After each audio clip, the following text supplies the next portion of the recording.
అండి ఈరోజు నేను తయారు చేసేది కాకరకాయ ఉల్లిపాయ టమాటా వేసిన కూర అండి. కాకరకాయ అండి, 3 కాకరకాయలు, మీడియం సైజు కాకరకాయలు 3 ఇలా సన్నగా కట్ చేసుకున్నాను.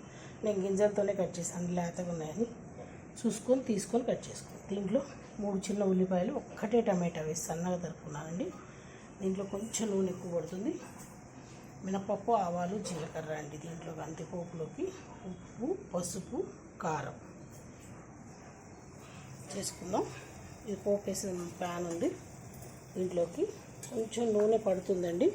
కొంచెం వేస్తే బాగుంటుంది, ఉల్లిపాయ ఇది కదా, కొంచెం మసాలా కర్రీ లాగా ఉంటుంది. కొంచెం జీలకర్ర పొడి వేసుకుంటే వేసుకోవచ్చు, అదేం ప్రాబ్లం లేదు. జీలకర్ర ధనియాల పొడి వేసుకుంటే బాగుంటుంది కూడా.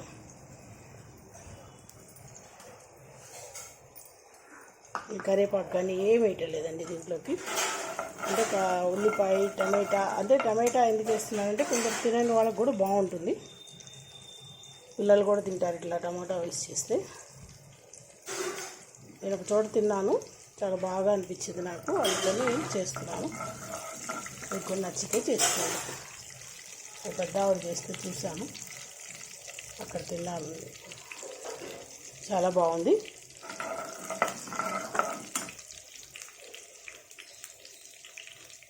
ఇంట్లో ఏం లేదండి, ఉప్పు కారం పసుపు వేసుకొని చేసుకోవచ్చు. జీలకర్ర పొడి, ధనియాల పొడి కొంచెం వేసుకుంటేనండి, ఇక్కడ పాయలుగా వెల్లుల్లిపాయలు వేసుకుంటే అది టేస్ట్గా బాగుంది. వాళ్ళు అలా వేశారు, నేను అలా వేయకుండా చేస్తున్నాను.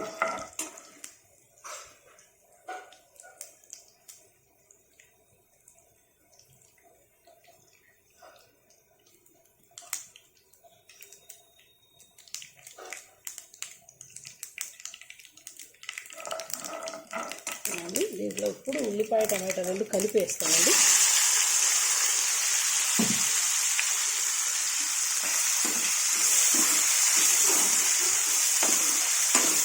వేగనిస్తే అవి మరీ టేస్ట్ లాగకుండా బాగుంటాయి అంటే వేయించాను.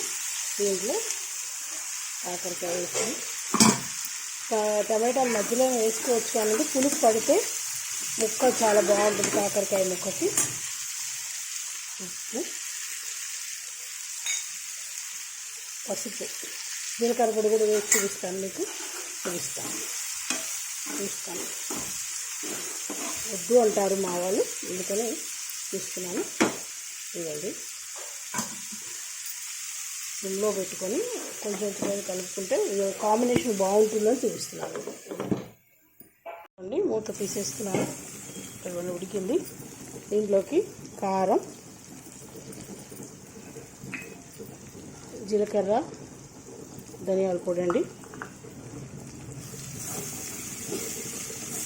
కొంచెం కరివేపాకు కూడా వేయించింది దాంట్లోనే బాగుంటుంది.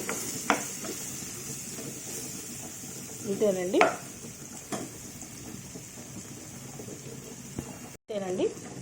కాకరకాయ ఉల్లిపాయ టమాటా వేసిన కూర అండి. ట్రై చేయండి, ఎలా ఉందో టేస్ట్ చేయండి, ఎలా ఉందో కామెంట్ రూపంలో పెట్టండి. Please like, share, comment, subscribe to Bhargava Sharma బ్రాహ్మణ వంటలు. నమస్తే.